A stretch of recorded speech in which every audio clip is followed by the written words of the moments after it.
Hello, back to the motor house, and today's job that I've assigned for myself is to get the cam angle sensor on this M100 Elan changed out, which is basically this unit right here.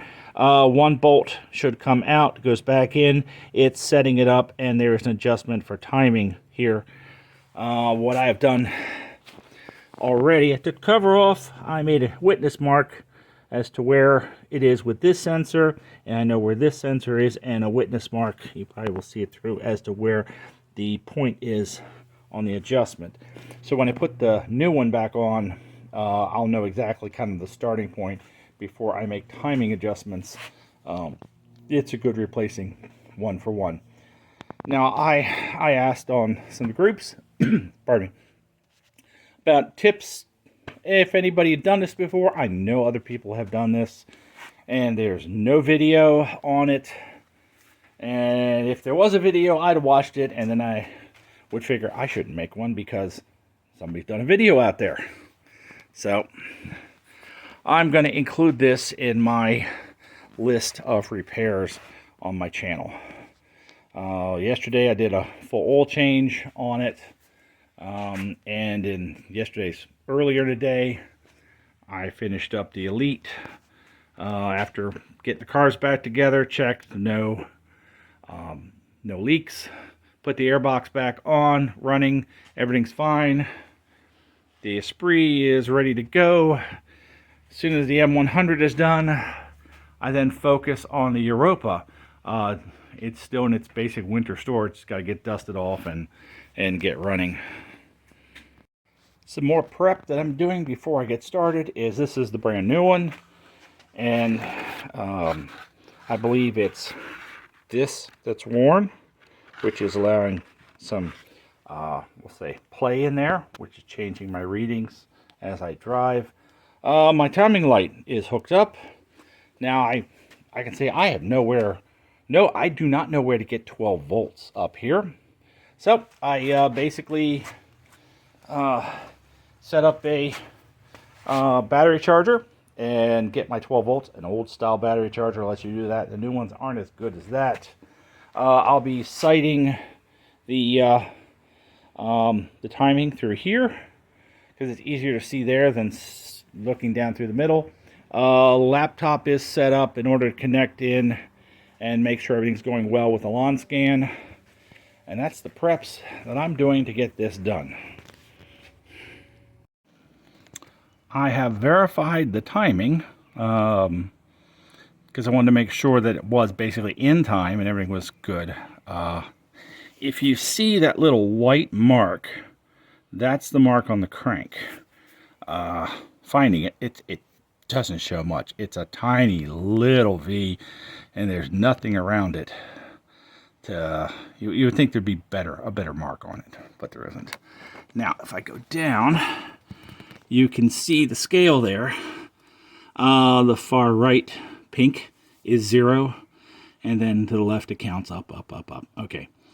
So, seeing that, you can't, I agree with the notes, the comments I've seen, I should say, you can't see it from the top, because there is a video online of somebody timing the engine. So I'm just going through some things. I wanted to make sure that it was basically in time before I started messing with it. You know, start it up the best I can in the right place.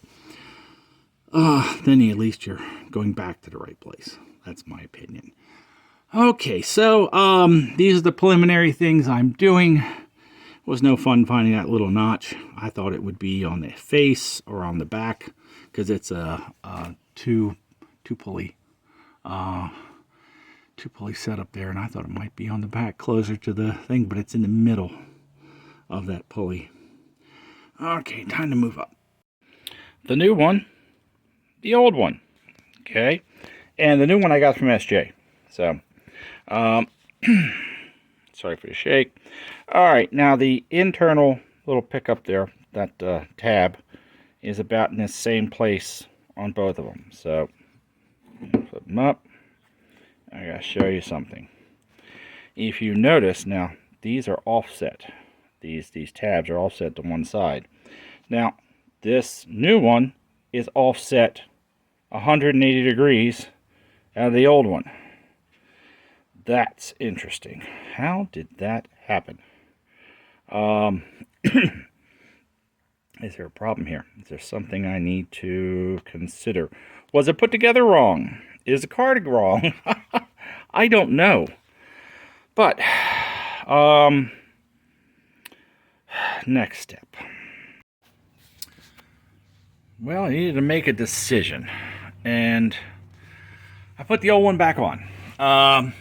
What I ended up doing is I took the new one, I put it on, and I checked the play that was in the wheel. And then I took the old one, put it back on, checked the play, and they were identical. So what I thought the problem was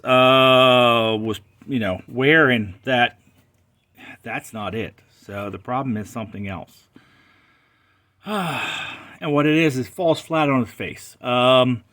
Not all the time, but here and there, if you're trying to give it some gas, then all of a sudden, right around 3 grand, just before 3 grand, it tends to just falter like it's losing ignition. It doesn't happen every time. It just happens here and there, especially if you're trying to give it some gas and gun it. That's the best way I can describe it, which I thought might be in this, but it isn't. And I have, and I did change out the basic coil packs, the unit down there. Oh, what is that called again? The ignition module. That's what it's called. So what I want to do next, I have another M100 sitting up in storage. And I think if I was to go up there and just pop that off, and take a look at what its connection is, what reference that that drive is, it would let me know if this is right or this is wrong, or the new one is right and wrong. Then I have 3 to compare. 2 running cars to compare to 1 new part. That's about the only thing I think I can do with it. So, just real late night now, put it all back together and drive the car until I can figure something out. It was driving fine, except for that one issue. All the rest of it was good. So, get it back out on the road until I figure this out. The Europa is now awake from its winter slumber. It had a long nap, and yeah, I should have gotten to it a lot sooner, but other things were getting done. But it's gone through all the standard maintenance. Everything's ready. It's running very well. So it can join. So now that puts the Elite, the Europa, the M100 Elan, and the Esprit all ready to go.